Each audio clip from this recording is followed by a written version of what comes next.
नमस्कार। आप सबका आज के इस प्रेस कॉन्फ्रेंस में स्वागत है।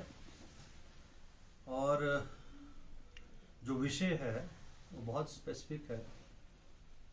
अभी कल ही आदरणीय प्रधानमंत्री महोदय चंबा के दौरे पर थे और इससे पहले भी 7-8 दौरे जो है प्रधानमंत्री महोदय के हिमाचल प्रदेश में वो लिए हैं। और ये जो प्रेस वार्ता है इसको मैं कल के दौरे तक सीमित करूंगा और मैं आपसे ये शेयर कर रहा हूं और प्रेस के माध्यम से हिमाचल प्रदेश की जनता से और विशेष रूप से चंबा की जनता से कि कल आदरणीय प्रधानमंत्री जी आए और कल का ये कार्यक्रम आयोजन सारा सरकारी खर्चे पर था। सरकारी खर्चे को प्रदेश सरकार ने वहन किया और मेरी अपनी जानकारी के मुताबिक 8 से 10 करोड़ रुपया कल की प्रधानमंत्री की इस रैली के ऊपर खर्च हुआ। और जहां तक चंबा जिला का सवाल है, उम्मीद थी हमको प्रधानमंत्री महोदय जी से कि चंबा जिला के लिए कोई विशेष पैकेज की घोषणा करते, क्योंकि चंबा जिला एस्पिरेशनल डिस्ट्रिक्ट के रूप में केंद्र सरकार जो है अब उन्होंने नया नाम दे दिया उसको कि जहां विकास की कमी है, विकास की एस्पिरेशंस हैं और जहां विकास अभी अन्य जिलों के मुकाबले में कम है, तो उस दृष्टि में माननीय प्रधानमंत्री जी यहाँ आए और हम चंबा के सभी निवासी इस बात की उम्मीद कर रहे थे कि चंबा जिला को अन्य सब जिलों से विकास की दृष्टि में समानता पर लाया जाए, उसके लिए कोई विशेष पैकेज की घोषणा माननीय प्रधानमंत्री जी करेंगे। लेकिन बहुत निराशा हुई, जो गए थे कार्यक्रम में उनको भी और हमको भी बहुत निराशा हुई, क्योंकि कल जो घोषणाएं हुई उसमें तो कुछ भी नहीं हुआ। अब हाइडल प्रोजेक्ट्स की जनरेशन आज से नहीं हिमाचल प्रदेश में हो रही है, ये बात डॉक्टर वाई.एस. परमार के समय से हो रही है और इसका श्रेय विशेष रूप से आदरणीय वीरभद्र सिंह जी को जाता है, जिन्होंने अपने कार्यकालों में 10,000 मेगावाट से ज्यादा बिजली का दोहन जो है हिमाचल प्रदेश में कर दिया था जब सरकार छोड़ी थी। अब जयराम जी से कोई ज्यादा नहीं हो, 1200 जो है मेगावाट के करीब अभी तक 1250, ये भी 2017 की फिगर्स दे रहा हूं मैं आपको। और ये 2 प्रोजेक्ट जो बनने हैं वो कॉर्पोरेशन है हिमाचल प्रदेश की इलेक्ट्रिसिटी बोर्ड की HPPCL के माध्यम से बनेंगे। रेवेन्यू जनरेट होगा 110 करोड़। अब यहां से 110 करोड़ का ये रेवेन्यू है। चमेरा 1, चमेरा 2, चमेरा 3, GMR और अभी जो है अभी जो नया आ रहा है होली के अंदर जो दूसरी कंपनी लगा रही है, मतलब इन सब प्रोजेक्ट्स को मिला के हजारों करोड़ का रेवेन्यू प्रदेश के लिए या देश के लिए जो है ये प्रोजेक्ट्स जो है जनरेट कर रहे हैं। पर चंबा जिला को क्या मिला? 110 करोड़ में से चंबा को क्या मिलेगा? हमारी चंबा जिला से लोग विस्थापित होंगे। अब चमेरा ने तो अपनी कॉस्ट पूरी कर दी, चमेरा 1 ने, 2 ने भी पूरी कर दी, 3 ने भी पूरी कर दी। लेकिन आप लोकल एरिया डेवलपमेंट के अलावा उसके छोटे मोटे फंड्स हैं, इसके अलावा आप चंबा जिला के लिए कोई विशेष कि जैसे आपको रॉयल्टी मिलती है 9%, 7%, 11%, 12% और ये वो दरें हैं जब दाल जो थी 5 और 7 रुपए में मिलती थी, जब दाल 20 और 22 रुपए में मिलती, जब प्राइस इंडेक्स बहुत कम था। अब इन्फ्लेशन है, प्राइस इंडेक्स बहुत है, तो आज के इस परिप्रेक्ष्य में या तो ये टोटल जो रॉयल्टी थी इसमें वृद्धि होनी चाहिए थी, 12 से 15 होनी चाहिए थी, जहां 5 थी वहां 7 होनी चाहिए, जहां 7 है वहां 8 होनी चाहिए थी। और ये जो रॉयल्टी है टोटल जो प्रदेश को मिलती है इस बिजली की जनरेशन से, उसका कुछ हिस्सा विशेष रूप से उन जिलों को मिलना चाहिए जिन जिलों के अंदर ये जनरेशन हो रही है और जहां से लोग विस्थापित होते हैं, जहां पानी की योजनाएं, पीने की योजनाएं, सिंचाई की योजनाएं इफेक्ट होती हैं, लोग इफेक्ट होते हैं। तो ऐसा तो कुछ नहीं हुआ कल। और दूसरा जो PMGSY 3rd फेज है वो भी कोई विशेष कार्यक्रम नहीं है। PMGSY फेज 1, फेज 2, फेज 3 ये ऑलरेडी कंसीव्ड प्रोजेक्ट्स हैं और ये आज के नहीं हैं, ये यूपीए के समय में भी थे और एनडीए के समय में भी थे और उससे पहले भी थे। ये ग्रामीण सड़कों के रूप में पीएमजीएसवाई का प्रोग्राम चलता था, पहले क्रैश प्रोग्राम के रूप में चलता था, आरएलजीपी एनआरईपी के रूप में चलता था। अब इसको कंसोलिडेटेड जो फंड्स हैं उसके माध्यम से पीएमजीएसवाई का जो है नाम दिया गया है और उसके अंदर ₹1 सेस जो पेट्रोल और डीजल के ऊपर आपको कलेक्ट होता है, जो है हर उसके ऊपर जो है इस पेट्रोल और लीटर के ऊपर, वो इसको फंड को फर्दर कंसोलिडेट करता है। इसमें कोई विशेष योगदान नहीं है, ये तो सरकार के लगातार के चलते हुए कार्यक्रम हैं। इसलिए वो जो पीएमजीएसवाई में भी जो सड़कों की स्ट्रेंथनिंग होगी, अभी तो चंबा जिला में 200 की आबादी, 250 की आबादी, 150 की आबादी, 50 की आबादी सड़कों से महरूम है। जो हमारा पीएमजीएसवाई का प्रोग्राम है उसके 4-5 फेजेस थे, उसमें पहला फेज था 1000 और 500 के बीच की पॉपुलेशन जो है वहां सड़क निर्माण होगा, उसके बाद 500 और 250 के बीच में होगा, फिर 250 और 150 के बीच में होगा, फिर 150 और 50, 100 और 50 के बीच में। तो अभी तो बहुत सारी ऐसी बस्तियां हैं हिमाचल प्रदेश में ऐसी हैं जहां सड़क निर्माण की आवश्यकता थी, या उसके लिए कोई विशेष पैकेज देते। ये तो strengthening of already constructed roads हैं। तो यानी माननीय प्रधानमंत्री जी के द्वारा जो पिछले कल जो घोषणाएं हुई वो मात्र फिर से वो जो जुमले हैं उसकी तरह साबित हुई हैं। जो जुमले उन्होंने 8 साल पहले दिए थे, 15 लाख दूंगा, महंगाई खत्म कर दूंगा, बेकारी खत्म कर दूंगा, बेरोजगारी खत्म कर दूंगा, ये खत्म तो कोई चीज हुई नहीं, ना 15 लाख खाते में आए, ना वो काला धन आया। तो लेकिन ये जुमलों से ही ये काम चल रहा है। आने वाले 20 सालों के बाद जो है देश में ये होगा, 20-25 सालों के बाद ये होगा। भाई ये होगा, उस समय की सरकारें जाने। आपके कार्यकाल के जो अंदर हुआ उसका उल्लेख आप करते तो हम उसकी सराहना करते। इसलिए जो कल माननीय प्रधानमंत्री जी आए और आदरणीय जयराम जी पूरी तरह से विफल हुए हैं प्रदेश के हितों को जो है बचाने में और प्रदेश के हितों में और माननीय मुख्यमंत्री से कोई पैकेज डिक्लेयर करवाने में। और खुद भी मुख्यमंत्री भी और प्रधानमंत्री जी भी मतलब जो दौरे कर रहे हैं वो सरकारी खजाने से हो रहे हैं। अगर कोई रैलियां करनी है तो पार्टी के प्रोग्राम से करो भाई। आप जिस प्रदेश के अंदर पहले ही कर्जा जो है 85,000 करोड़ से ज्यादा जा चुका है, आपने 400-500 करोड़ सरकारी कार्यक्रमों के माध्यम से आदरणीय जयराम जी आपने खर्च कर दिया। अब प्रधानमंत्री जी के दौरे लगवा लगवा के आपने प्रधानमंत्री जी को जो है अपना वर्कर बना दिया।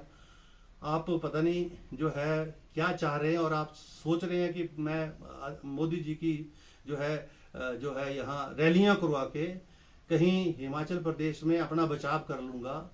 तो आप बहुत बड़ी गलतफहमी में हैं। हिमाचल प्रदेश की जनता तैयार बैठी है, यहाँ का नौजवान तैयार बैठा है, यहाँ का गरीब मजदूर किसान सब तैयार बैठे हैं क्योंकि वो बदलाव चाह रहे हैं।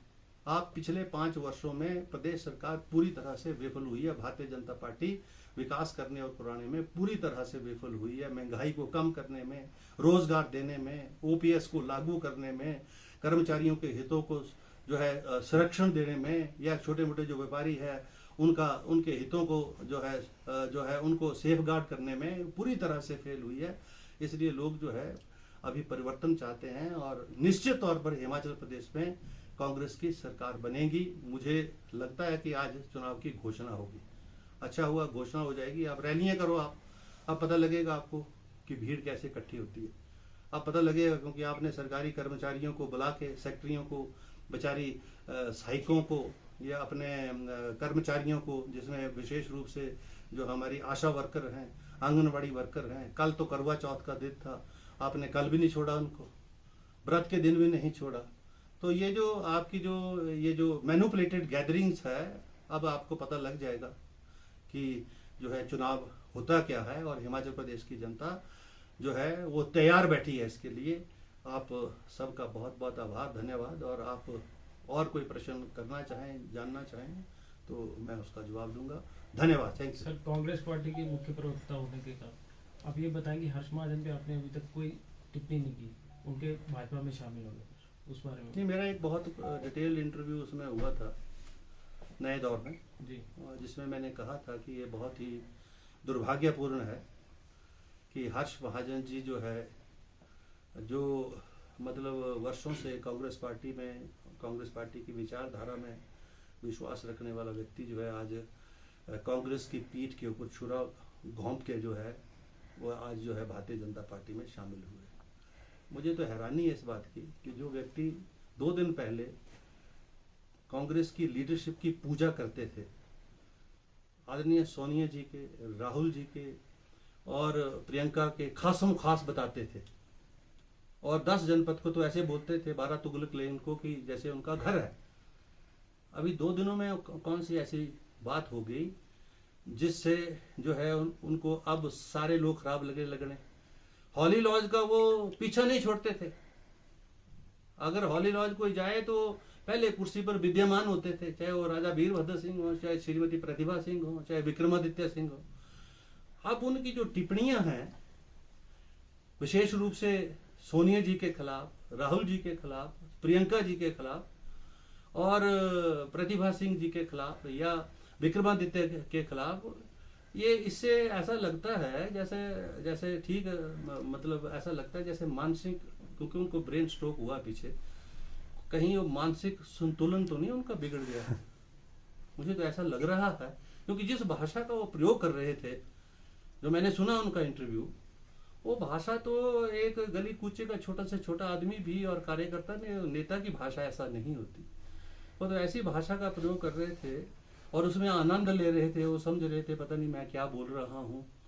और बोलने का भी एक तौर तरीका होता है, आक्षेप भी करना चाहे किसी के ऊपर तो उसका भी एक तौर तरीका होता है। और हर्ष महाजन जी को तो का स्टेचर तो बहुत ऊंचा है, जो अपने आप को तो ये बोलते हैं 5-6 बार में मंत्री है। 5-6 बार तो रहे नहीं वो मंत्री, 3 तो चुनाव लड़े उन्होंने, 1 बार मंत्री रहे वो, 1 बार पार्लियामेंट सेक्रेटरी रहे, और मेरे से बाद में आए, 93 में आए वो, हमने 85 से लड़ा है। तो इसलिए, और लाला देशराज जी जो है 3 टर्म वो रहे हैं, वो भी वो दो बार स्पीकर रहे, 1 बार मिनिस्टर रहे। इससे सर पार्टी को क्या फायदा या नुकसान होगा? किससे? जिस प्रकार से ये लीडर बीजेपी में शामिल हो गए हैं। ऐसा है, लोग बनाते हैं, सरकारें लोग बनाते हैं, पार्टियां बनाने लगे। अगर कांग्रेस पार्टी बना सकती तो हम पीछे बना लेते सरकार। मोदी जी ने अगर भारतीय जनता पार्टी बना सकती तब तो सरकार बनी बनाई है उनकी। सरकार हमेशा प्रदेश की जनता बनाती है, हर वर्ग जब सपोर्ट करेगा तब बनती है सरकार, सीटें तब जीतते हैं। जब हर वर्ग के अंदर निराशा हो तो आप अपने आप अंदाजा लगा सकते हैं उसके परिणाम क्या होंगे। राजनीतिक पार्टी नहीं बनाती सरकार देश की राजनीति में। अगर कांग्रेस को 440 सीटें मिली हैं तो वो कोई लोगों ने दी हैं, और मोदी जी को भी 380 मिली हैं तो लोगों ने दी हैं। कोई मोदी जी का मतलब ऐसा व्यक्तित्व नहीं है। उस व्यक्तित्व को निखारने के लिए प्रेस, मीडिया, मोदी मीडिया जो मर्जी कर ले, लेकिन लोग देखते हैं कि ये व्यक्ति जो बोल रहा है उसमें सच्चाई कितनी है। महात्मा गांधी जी को सुनने वो जोर जोर से थोड़ी बोलते थे, वो कोई लोकोक्तियां और मुहावरे नहीं सुनाते थे, लेकिन उनको सुनने के लिए लोग आ जाते थे, इसलिए क्योंकि जो बोलते थे वो मन से बोलते थे, और जो बोलते थे वो सच होता था। अगर सच के खिलाफ कोई जाता था तो महात्मा गांधी जी जो है उस आश्रम में भी खुद जो है वो व्रत पर चले जाते थे। तो इस प्रकार की परिभाषा उन ऊंचे पदों पर होनी चाहिए राजनीति की। पर बड़ा दुर्भाग्य है इस देश का कि ऊंचे पदों पर बैठ के लोग, भारतीय जनता पार्टी के लोग विशेष रूप से इस तरह से घोषणाएं करते हैं, इस तरह से बोलते हैं, सोचते हैं कि सब चीज जो है हम आर्टिकुलेट कर लेंगे तो उससे सारा कार्यक्रम चल जाएगा। भूल रहे हैं हिंदुस्तान की जनता बहुत जो है वाइज है, और हिमाचल प्रदेश की तो आती है भाई। यहाँ तो पॉलिटिकल अवेयरनेस बहुत ज़्यादा है लोगों में।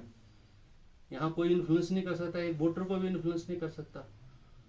तो मैं ये महसूस करता हूँ, क्योंकि मैंने भी 8 चुनाव लड़े हैं, 4 बार मैं जीता हूँ, एडवर्स परिस्थितियों में भी जीता हूँ। तो लोगों की जो मूड है इस बार वो बदलाव का है, और ये लोग जो जा रहे हैं इनकी भी क्या अच्छा हुआ, एक्सपोजर हो गया, चले गए तो अब लड़े, मतलब जहां से भी लड़ना चाहें वो लड़े, क्योंकि उनका स्टेचर बहुत ऊंचा है, पता लग जाएगा उनको we are the stand. Modi ji ने पिछले कल अपने संबोधन में कहा कि कुछ कांग्रेसी और हैं जो भाजपा में शामिल हो रहे हैं। कुछ प्रकाश डालेंगे सर इस बारे में? ऐसा है, अभी टिकटों की घोषणा होगी। अब राजनीतिक व्यक्ति जिसको कहीं स्थान नहीं मिलेगा वो अपने अपना स्थान बदलेंगे। तो उनके स्थान बदलने से कोई चुनाव के परिणामों के ऊपर इफेक्ट नहीं होने वाला। कौन जो है जाएगा कौन नहीं जाएगा तो समय बताएगा। और अब ये जो बोल रहे हैं कि जी अब कांग्रेस के लोग आ रहे हैं, ये तो भारतीय जनता पार्टी भी तो लोग आ रहे हैं, अभी बहुत सारे ज्वाइन कर चुके हैं, बहुत ज्यादा सारे लोग जो है हमारे संपर्क में है। एक विशेष गुट, जो गुट जयराम जी को नहीं चाहता है भारतीय जनता पार्टी के अंदर मुख्यमंत्री देखना, वो सारा गुट कांग्रेस के संपर्क में। तो ये तो स्ट्रेटेजिकल पार्टी की अपनी अपनी स्ट्रेटेजी है। सबसे बड़ी बात ये कहते हैं ये परिवारवाद खत्म करना है, इस पर क्या कहेंगे सर आप? कौन सा परिवारवाद? जो जो भाजपा का गांधी परिवार जो है। गांधी परिवार को किसने खत्म करना भाई? उनका तो मोतीलाल नेहरू और उससे पहले हीरालाल नेहरू, पंडित जवाहरलाल नेहरू, श्रीमती इंदिरा गांधी, राजीव गांधी, इनका किस राजनीतिक दल ने दो शहादतें दी देश के लिए, देश की एकता अखंडता के लिए? ये पाकिस्तान के 2 टुकड़े किसने किए? ये कांग्रेस पार्टी ने ही किए। कांग्रेस पार्टी के उस समय के नेता आदरणीय श्रीमती इंदिरा गांधी ने किए। बैंकों का राष्ट्रीयकरण किसने किया? ये बड़ी बड़ी परियोजनाएं जो आज दिखती हैं देश के अंदर, ये किसने बनाई? ये सब कांग्रेस की ही सोच थी। अभी 8 वर्षों में नई चीज कौन सी हुई? आपका नीति आयोग बना है, उस नीति आयोग के माध्यम से, क्योंकि आपने पंचवर्षीय योजनाओं को खत्म कर दिया, तो नीति आयोग के माध्यम से आदरणीय प्रधानमंत्री खुद उसके चेयरमैन हैं, ये बताएं कि कौन सा ऐसा बदलाव जो है देश के अंदर हुआ है। एक ही बदलाव हुआ है कि आप सरकारी संपत्तियों को जो है प्राइवेट पार्टीज को बेच रहे हैं, और इन्वेस्टमेंट जो है आप स्टेट सेक्टर से या गवर्नमेंट ऑफ इंडिया सेक्टर से करते हैं और उसको फिर अदानी को बेच देते हैं, अंबानी को बेच देते हैं। ये काम विशेष रूप से हो रहा। आप बताओ 133 करोड़ लोगों के इस देश के अंदर है, जो नौजवान है 40-50 करोड़, उसको रोजगार कहाँ से मिलेगा? प्राइवेट सेक्टर में कहाँ आप सिक्योरिटी, और कौन सा ऐसा लॉ है जिससे आपने सिक्योरिटी जो है वहां पैदा कर दी एम्प्लॉयमेंट की? या रिजर्वेशन रोस्टर कहाँ लगेगा? वहां कौन मानेगा उसको?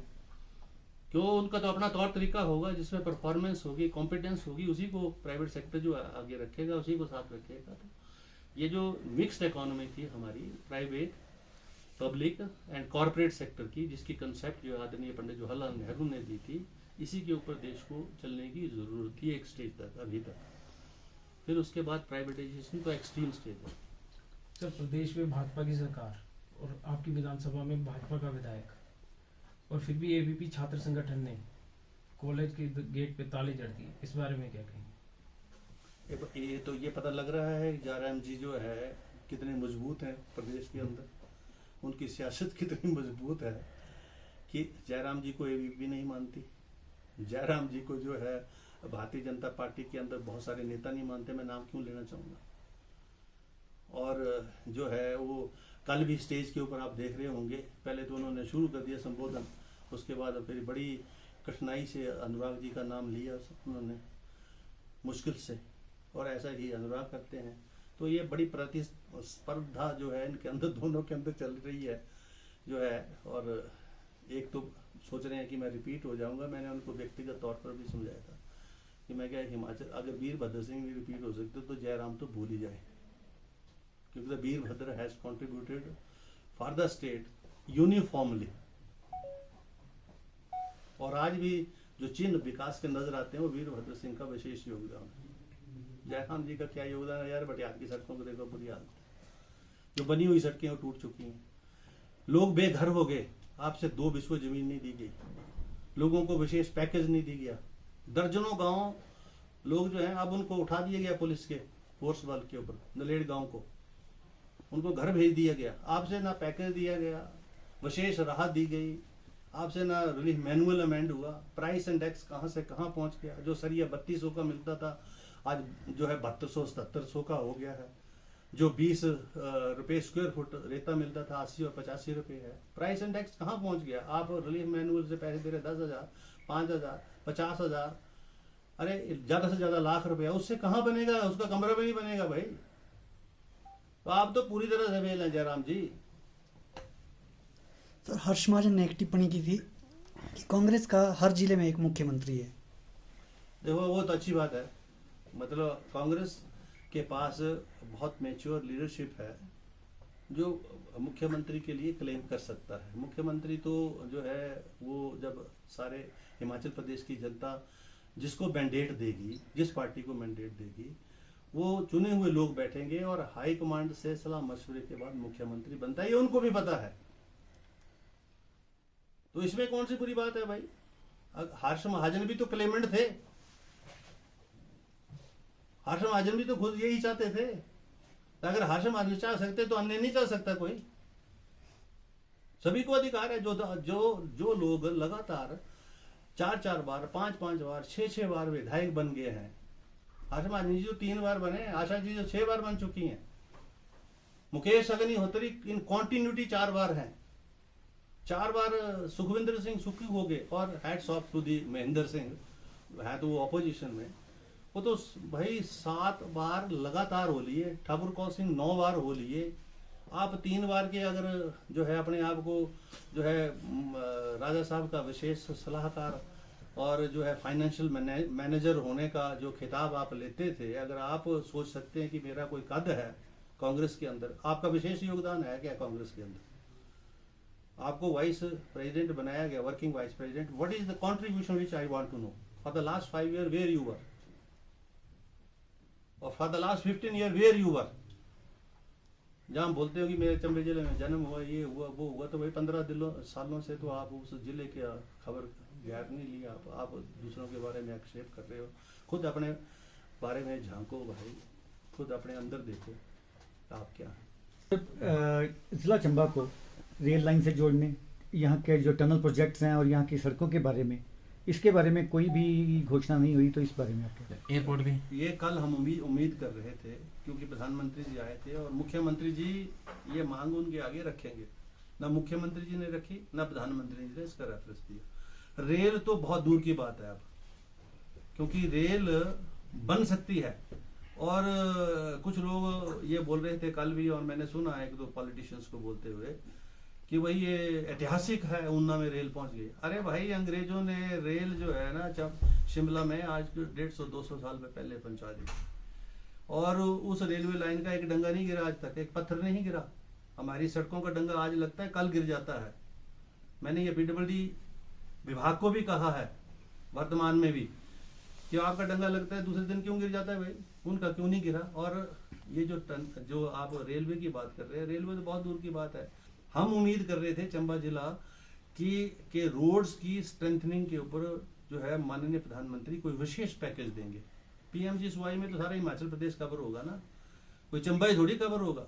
और चंबा चौड़ी जोत रोड जो है, जिसको आदरणीय राजा साहब से मैंने मेटल टार कराया, इम्प्रूव कराया, बसेबल करवाया, आज उसके अंदर ट्रैफिक वॉल्यूम बहुत ज़्यादा है और चंबा शिमला से बहुत दूर है, इसलिए वहाँ पर टनल निर्माण 3 किलोमीटर 4 किलोमीटर की टनल है, छोटी सी टनल है।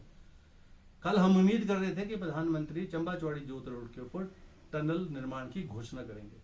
होली उतराला जो टनल निर्माण जिसको आदरणीय वीरभद्र सिंह जी ने स्वीकृति दी है, उसमें कोई विशेष पैकेज देकर उसको जल्दी से जो है बैजनाथ के साथ, बड़ा बंगाल के साथ जोड़ने की बात करेंगे। या इधर हमारा बॉर्डर जम्मू के साथ है, और ये जो क्या पदरी पास, वहाँ भी टनल निर्माण के माध्यम से हम जो है हमारा जो पड़ोसी प्रदेश है जम्मू, उसके साथ जो है वहाँ उसको जोड़ेंगे ताकि इंटरकनेक्टेड ये हो, और साच पास के ऊपर भी जो है टनल का निर्माण हो, ताकि हिमाचल प्रदेश जो है वो आपकी यहाँ की जो हमारी जियोलॉजी है ये बहुत कमज़ोर है। हिमालय जो है यंगेस्ट हिल्स हैं दुनिया के, और यंगेस्ट हिल के इस अंचल में बसा हुआ है हिमाचल प्रदेश। यहाँ पर सड़क निर्माण के लिए विशेष रूप से ध्यान देना पड़ेगा और ज़्यादातर टनलों का निर्माण करना पड़ेगा। अगर सड़क निर्माण भी होना तो उसके लिए रिटेनिंग वॉल, ब्रेस्ट वॉल की पहले से व्यवस्था होनी है, डंपिंग की पहले से व्यवस्था होनी है। ये जो जितना फ्लड के अंदर नुकसान हुआ, it is because of the illegal dumping, और जिसमें पीडब्ल्यूडी विभाग पूरी तरह से दोषी है, फॉरेस्ट विभाग पूरी तरह से दोषी है। तो इसके तो आने वाले समय में इस सारी चीज़ों को हम देखेंगे। कल प्रधानमंत्री जी के भाषण से बहुत निराशा हुई। हम तो उम्मीद कर रहे थे कि चंबा सीधा शिमला से जुड़ता और चंबा चौड़ी जोत रोड के ऊपर टनल बनती। टूरिज्म पे क्या उम्मीद रखते हैं आप? टूरिज्म को लेकर क्या उम्मीद रखते हैं? टूरिज्म का बहुत स्कोप है हिमाचल प्रदेश में। अभी तो केबल बेस आनी चाहिए यहाँ। मलेशिया जैसा छोटा सा कंट्री देखो आपने, उसने कितनी प्रोग्रेस कर दी है, उसकी सरप्लस इकोनॉमी है, हमारी भी हो सकती है। यहाँ केबल की बात क्या करनी है, अभी तो इन्होंने एम्बुलेंस रोड के नाम से सारी तबाही कर दी है पहाड़ों की, और अनसाइंटिफिक सारी कंस्ट्रक्शन हुई है। उसमें जो है स्थानीय विधायक जो हैं, जो भारतीय जनता पार्टी जो विशेष रूप से उसमें सम्मिलित हैं, क्योंकि वो विधायक निधि का दुरुपयोग हुआ उसमें। वो जेसीबी के माध्यम से 50% इधर गया, 50% जो है उधर लगा है मौके पर। टूरिज्म का जो स्कोप है उसके ऊपर तो बोला ही कुछ नहीं है प्रधानमंत्री जी।